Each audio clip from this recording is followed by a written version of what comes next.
Right. No, started too soon. Got some stuff I want to share just to look at to start here. Um, I want to touch on mortgage rates real quick.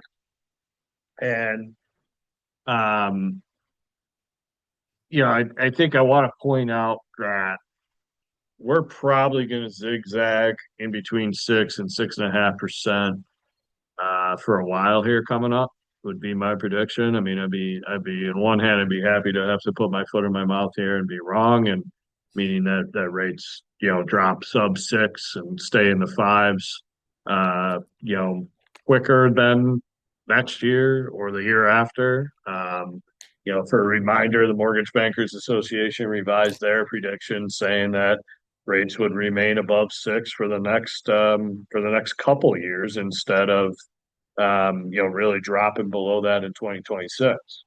So I wanted to share this chart just to show like that dynamic of how it's been playing out. I mean, we've had, you know, this year, like we've come off seven and even, you know, come off 6.75 and right now we're kind of off 6.5 and below it, since late summer, early September, right?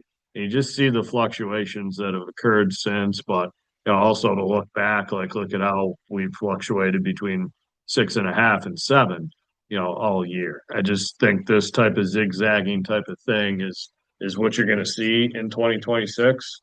But it's predictive. I don't have a crystal ball. I wish I did, but I think expect that. The here's a take on this is that, in my opinion, like our local housing market, our local market, I think it's more healthier than it is not to be in this range of 6 to 6.5%. Meaning that if rates were to aggressively drop and we get into the fives and get closer to five and certainly below five, like if that were to happen quickly, I think we just see an even, bigger boost in demand and an even more competitive market than we have even going on right now. And you lose the benefits of affordability with lower rates because there's that many more buyers in the market driving price up and making these homes more expensive. So I guess kind of a personal opinion on this is that I'm okay with rates being closer to six. And, I like them being under 6.5. I don't want them to be close to seven, but I think, if we're on a rush to like say 5.5 or 5%, I think that could cause that much more demand to come into the market and make it that much more tougher for buyers to get their offers accepted, and price just continues to rise. And a lot of the same story nationally. you know there's this element of, we need more demand because it's been stagnant this year and supply has increased, and now there are markets that are shifted. And if they can rebalance or turn it back to a competitive market, and rates being lower in order to do that, they're looking for it. Whereas locally, I feel we kind of in a way benefit from rates remaining at this level. I know is you know probably going to be an unpopular opinion, but in my opinion, like if we get too low with rates, it's just going to drive pricing that much more further up, and people don't want that either. So there's some thoughts on interest I have rates. a question. Go ahead. Sorry. Um, why do prices rise anyway if they drop, if the If rates rates drop? drop, Mm. the logic and the argument would be that since there's more buying power created because of the lower rates, and that entices the demand and provides like a boost and incentive for buyers to get out there in the market. Well, they're responsible for dictating what things sell for, right? And if there's higher demand with supply that doesn't increase as well, which is kind of a likely outcome for locally, on our end. We don't really have anything that's saying, hey, there's going to be a whole glut of homes coming to the market that we haven't seen in recent years. That just because of supply and demand dynamics and economics, when the supply is the same but the demand goes up, that just drives price higher because the supply side can get away with it when you think about it. Like let's just boil this down to if you were if you're Apple, right, and selling iPhones and the demand for iPhones is so strong that you can do whatever you want price wise, well, you're going to increase your prices over time because why wouldn't you? Mhm. Okay. Versus if the demand were less and you had more inventory than you could get rid of, well, then eventually price is going to have to go down in order to incentivize that demand to buy the product. So The that's like supply side of we the were. market being so short really is the topic on pricing. Okay.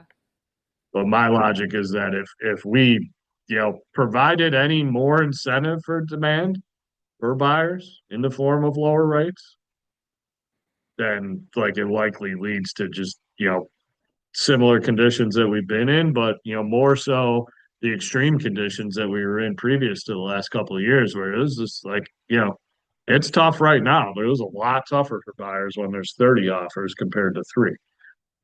Is one way to relate to the market locally. Does that make sense? It's a Yeah. great question, by the way. Yeah. Because so many people talk about it and ask about it Yeah. and are worried about it. So Rates go, you mean prices going up or rates going down? the rates, yeah. And being worried about them being higher where they're at right now and wanting them to come Yeah. down? Yeah. Yeah. Like Well, my friend, I was just with her and she was like talking about that too. And I'm like, don't wait for that. right. Well, and this is a conversation and listening to this, right? And like hopefully helps with the understanding as to how you could have a conversation with her, right? And now you can go back to that friend, that person, and say, look at like, I get it. And have you looked at the numbers at rates at 6.25 right now and how that plays out for you? Because if you're just waiting for them to get to 5.5, well, A, it's not a huge difference in the numbers, Hmm. but B, like yeah, 5.5% at a home that's $50,000 more expensive at that point. Now numbers likely are really off kill. It's interesting because her boyfriend is a real estate agent, or her boyfriend's dad at Keller Williams. Oh yeah, gotcha. So, yeah, that was, I don't know. I feel like so many people just like assume things about the rates. So, I kind Yeah, of want to make like a 100%. post about it. So, I mean, a couple things on that topic. One, the topic of like the things that people assume, right? One, um, yes, you're right. And there's all this information out there, and a lot of it becomes like misinformation or fake news or whatever, right? And even this, like what I'm telling you about how I think the rates being above six kind of provides a stability factor to our marketplace of keeping prices, relatively in check and not skyrocketing. Well, that's all opinion, right? But it's a different take than what you would hear otherwise, and that's why I'm presenting it and providing some different insight as to how to think about how this market works or could work. But with that said, there's just the assumption of people, assuming rates are going to come down and come down to back to where it was in the COVID years of, 3%, even 4%. Like having the data that I share with you, and knowing at least what's out there as information, right? And the Mortgage Bankers Association is a source of information that's extremely credible. And when they're telling you, like, hey, we don't think rates are going to come down until 2028, to now take that information into the assumptions that people have becomes very powerful because now you're their resource, or you're a resource that can become their resource. I think the other thing I'll say about assumptions is don't assume even a little bit that your competition is out there having these conversations or even knowledgeable on these topics. And ideally, I want you to hear that and be in a position where you want to treat this business not feeling like that, right? Because what I just said is like the competition at large is just out there winging it and not really proactively participating in their business to the benefit of their clients and themselves in the manner that they should be, and actually being in a conversation like this right now, being in a setting right now where you're getting this information and learning. So kudos to you for being here, whether it be live or hearing the recorded version of it. It starts now, and then it becomes okay, what do you do with this information? And yes, you have the opportunity to lead to your people, um, your community, and inform and educate and provide resource to. It's really the simplest way to look at it. Uh, about where am I now? Where did I go? There I am.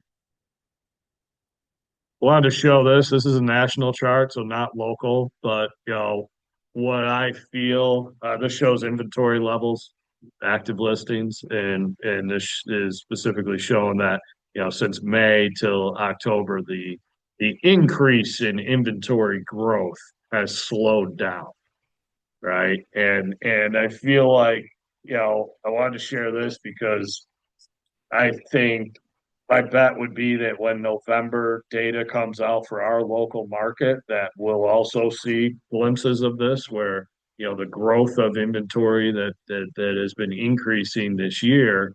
I'm not saying it's going to go down, but that it's not going to be substantial. And I say that because I can see showing data in our market locally that supports that where showing data and activity has increased very slightly uh, and gradually over the last couple months, but also breaking down that data shows that there's likely a smaller amount or slower, less amount of listings as one reason why. But it also just seems like right now there's just the trends in the market seem to go more towards like bidding wars and competitive situations playing out in the last couple weeks in this fall season, really, or really the last couple weeks leading up to now. Seems like we're hotter than we were, a month ago. And I think that my prediction is that this usually you get a Thanksgiving to Christmas type of seasonality that's really the slowest time of the year, real estate wise. Usually that's how it plays out. Like you get like post Labor Day market and you go till Thanksgiving, and then Thanksgiving till Christmas is kind of like crickets out there and everybody's in holiday mode. I'm going to predict that there's a lot of business to do in the next 6 weeks that close out the 6 weeks from now until the end of the new year or the end of the year, right? And the new year starts. Um, this is really subjective, really opinionated. I just have a feel based on the conversations that I'm in with a lot of agents and the listings on our end and what I'm seeing, hearing about buyers and the offers that we're writing, etc. It just seems like, man, this thing kind of picked up to where it's you know not as easy of a market for buyers as it was.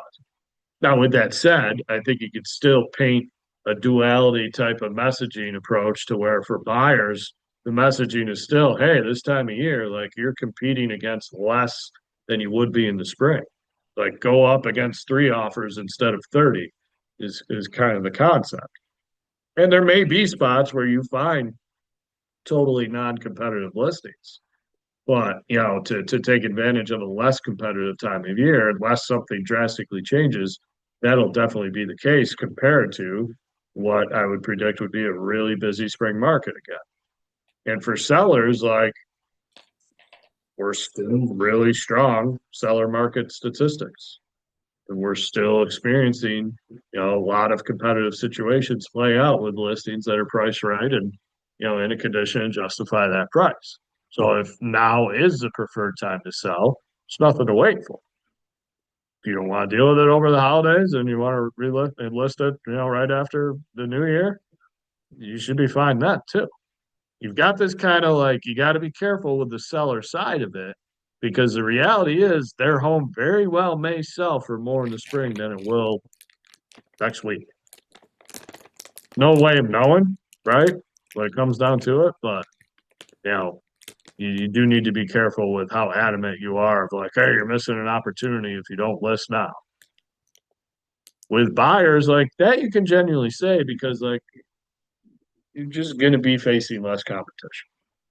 Not saying that you're going to avoid it altogether. You can get away with, not being competitive, but the odds are slightly in your favor. All right, last thing I'll share here for now is just, I think, well, first of all, I want everybody to be thinking of like, all right, here's some information, here's something I learned, here's, these, stuff that's being fed to me. Like, what can I do with it from a marketing and communication strategy implementation standpoint? Right. And here's, this was on realtor.com, but we had some, we've been on these charts from realtor.com. They do a lot of them, and we've been on the list for a while now for a lot of different topics because we've got really, healthy growth and appreciation to our market. And this just shows, we're number 7 since 2019 where home values have increased the most, which is a pretty cool thing. This becomes a marketing piece in a lot of different ways. This becomes, at minimum, just like conversational kind of information to have on file in the back of your brain for when it comes up or when it's something that you can use. Great, you're able to speak to it. But to be proactive and like, how do I create strategies that market myself and position me as the expert in the field and position myself as somebody that's active with their real estate business, taking stuff like this and getting it out there becomes really powerful, as simplistic as it is. This could just be turned into a social media post. This could be turned into some sort of video content. You could do a podcast on this topic, a blog on it, whatever. But I want you thinking more and more of like, all right, here's a piece of information. Here's something I learned. Here's, you know, a topic. Because the topics are really endless. So far, we've covered inventory, interest rates, home price growth, right? Like the topics are endless. It's more so what do you do with that topic? And the more that you think of like, all right, I need a conversational or a social strategy for this topic, and I need a marketing strategy once you understand the topic, because that's the first part. Like if you're going to go that far with something, like you got to get to a place of understanding. But once you do, what's the marketing opportunity? What's the social opportunity? Meaning like when you're in communication with somebody, in conversation with somebody, try not to call it lead generation. Because again, like I want you thinking just to socialize and socialize around real estate when it's appropriate and have that be your intent and purpose of what you go into each interaction with, of just to be a human that's social, that wants to, see what's going on with the other person that you're interacting with, right? Wants to be a genuine human to them in their life. And if it's appropriate for you to try to interject whatever real estate topic is on your brain or you have prepared to, you've got a strategy prepared to jump into action with, if it's, the appropriate timing, game on. Focus on controlling that and not like, what do I have to do today to go out and be active in order to generate a lead? When you go into it with like the outcome that I need to have right now is that there's a lead on the other end of this. And you're targeting people that you have no idea whether or not they're going to be, having a need or a desire or a want to make a move. in their life with their home.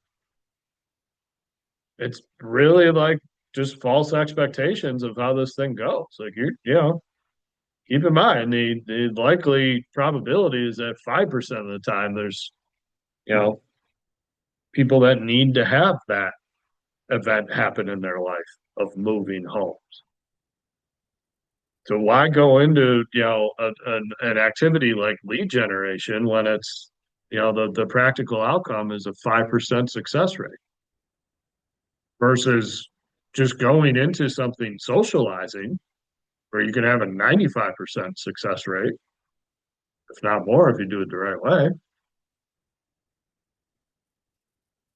Like control that outcome and then take the trendy stuff or the stuff that you've learned or whatever it is, take these topics and implement strategies around to socialize around it, to market yourself and have a presence in the community around it.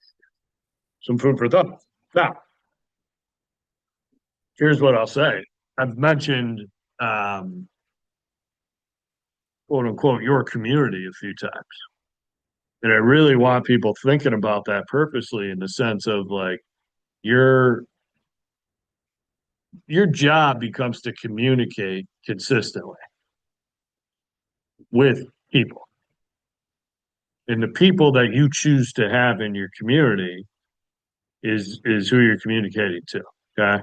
Now, where I'm getting at is I want you to be able to define your community. And that can be as tight knit as, 10 people.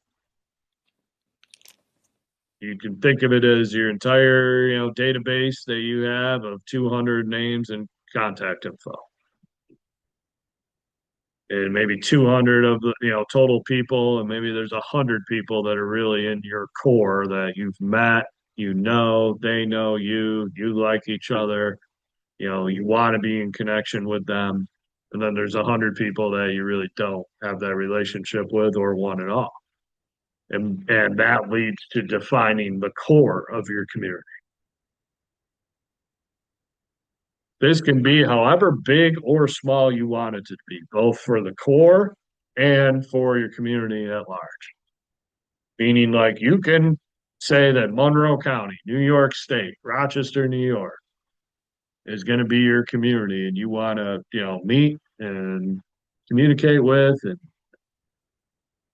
socialize with as many people locally as you can. Or you can narrow it down to, you know, your database specifically and who's in it. And then look to grow it based on, like just think of all the categories that could come from, the topic of like if you were going to organize your database of people, right? How would you organize all the people into different topics, right? So whether it be past coworkers, different jobs that you've worked, alumni groups, high school, college, this side of the family on mom's side, and this side of the family on dad's side, and these friends from from high school and one from another group, and these friends like basketball, and these friends like soccer and football, and this group of people I know is into animals and dogs, and this group is into whatever Halloween. Topics are endless. Really, how to go about this is to really do it your way, to organize yourself your way based on your common interests or your common groups of people.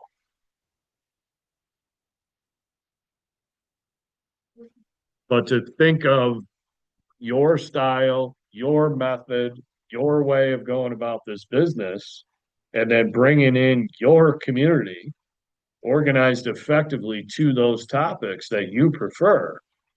Well, now you're in a position where you could actually enjoy going about this business because you've got the database of people that you need to go about it with are organized based on personal preferences, organized based on, topics that actually interest you or that you want to, you know, participate in more or focus on more. Talked about this last week and following up really from that overall concept of social generation. This is kind of the next segue to that of you know how do you organize your database in order to social generate? So organize it by groups of people, segments, categories, topics of common interests, hobbies. Really establish things that you want to focus on, right? Or things to take advantage of that you're just going to be um, able to take advantage of. And the example would be like, for somebody like myself with two kids in elementary school, like there's just a lot of, things that places I have to be for them. That's okay. I love it, right? And also if I could take it, further to be able to be in a place and also do something proactively that is purposeful for my business, you're killing two birds with one stone. That's an example of whether I want to be there or not, I'm going to be there. If you can go at this business where you're putting yourself places where you want to be, and then having the people that also fit that same type of interest, if you want to golf and you start a golf league, and every Tuesday night, the 20 people that you started that golf league with are together and you're golfing, you're killing two birds with one stone. So be selfish about this business. Do it, do things, be active, lead generate by doing things that you want to be doing.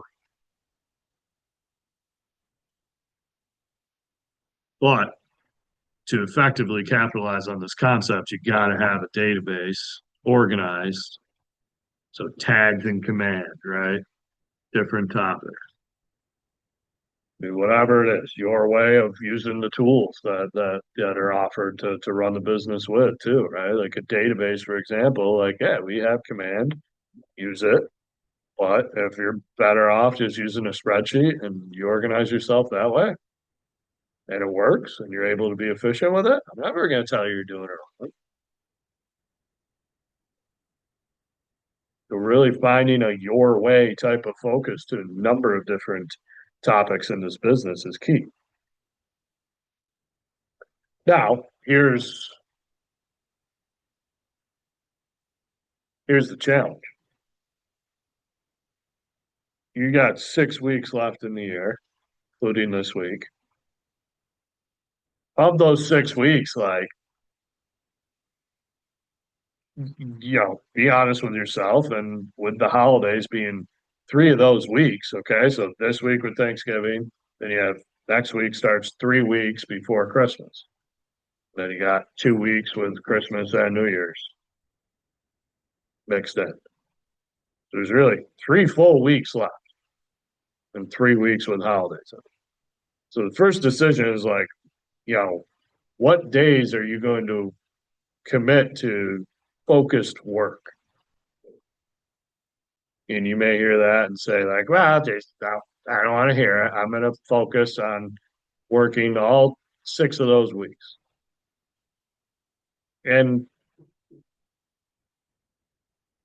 good, I guess like if that's what you want to do, good for you. But I don't want that for you.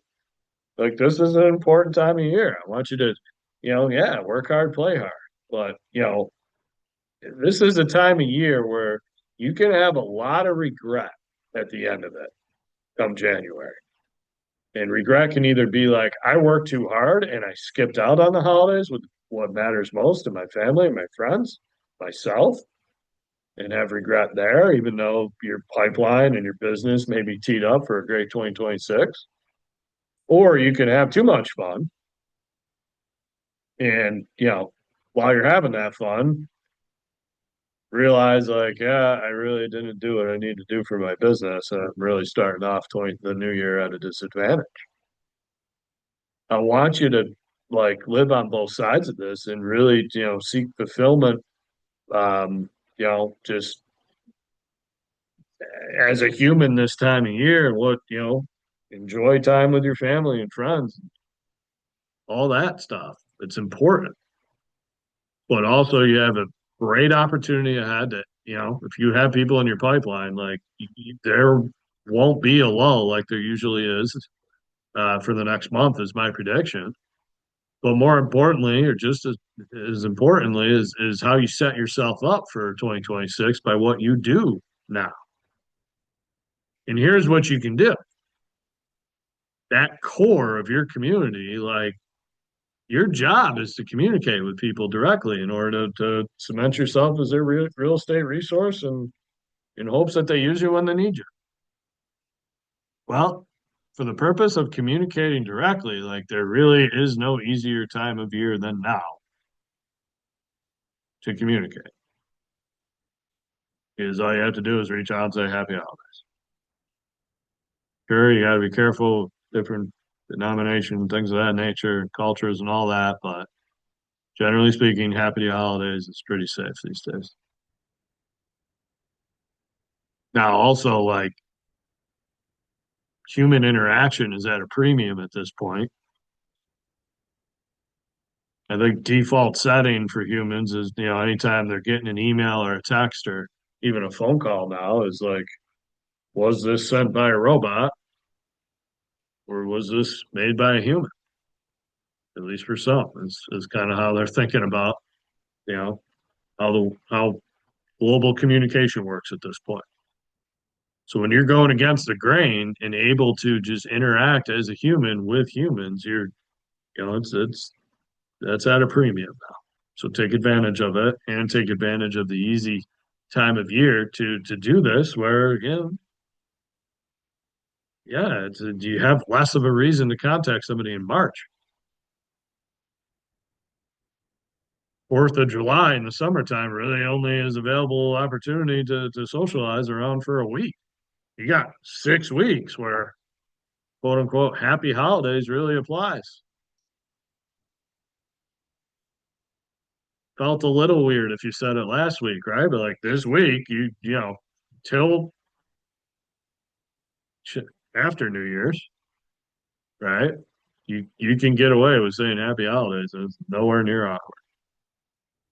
Now, this is counterintuitive to somebody like Phil Jones, who would coach you on stop touching people's bases, right, and stop just checking in.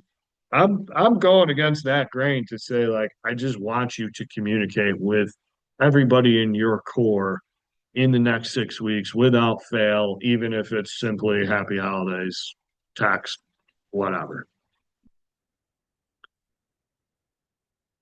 Now, if you can do that and combine it with a conversation on, how interest rates aren't going to be going down past below 6, in my opinion, for the next couple of years, and that's kind of that's your response to when they ask how's real estate, how's business, how's the market. You have like an educated opinion or, something to present that's informative. Game on, that much better.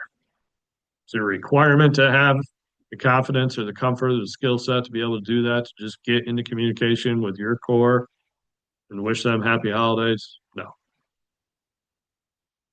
But can you identify the core of your database and identify the number of days that you're willing to work on the business in the next 6 weeks and commit to getting through everybody between now and then?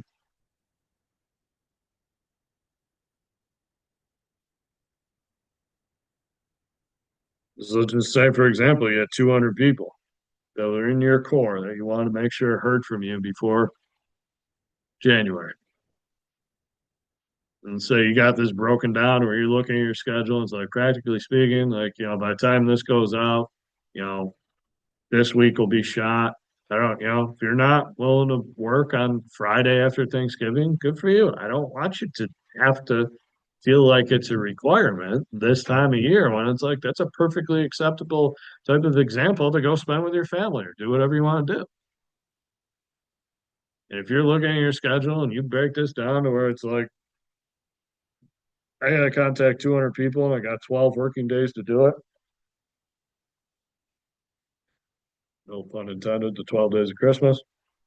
Well, that's 17 people a day that you need to find a way to have wish happy holidays when you're in that focused time of work. 12 days in the next 6 weeks allows you to contact 200 people. Can you make that type of commitment with that type of clarity to know, like, okay, I know what to say, even if it's nothing, profound, salesy type of stuff. It's fine. You know who I'm going to say it to. You've identified your core, and you know when you're going to do it. It's really a lot easier to get into action with that type of process that plays out. With that type of, here's how we go about this. When you're just, not sure who you're going to target with a conversation and what that conversation is going to be and when you're going to do it, it's a recipe for just, yeah, the regret around getting to January. It's like, oh, I had a great time this year, but I certainly didn't do what I needed to do or wanted to do for my business. And speaking from personal experience, like it feels really good at Christmas morning when like you are spending that family time and it's, you know, you also can feel good about it because you did what you had to do for your business, for your career. So take advantage of it and happy Thanksgiving.